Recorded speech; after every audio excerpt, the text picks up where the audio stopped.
Balalar adına yigire halim kalmadı.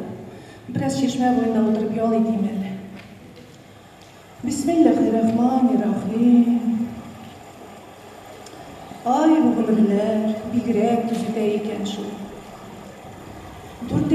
yıl indi jiribizne daha düşman. Taptı 4. yıl suğuş vara. Ya Rabbim, bir sen sağ ol buna.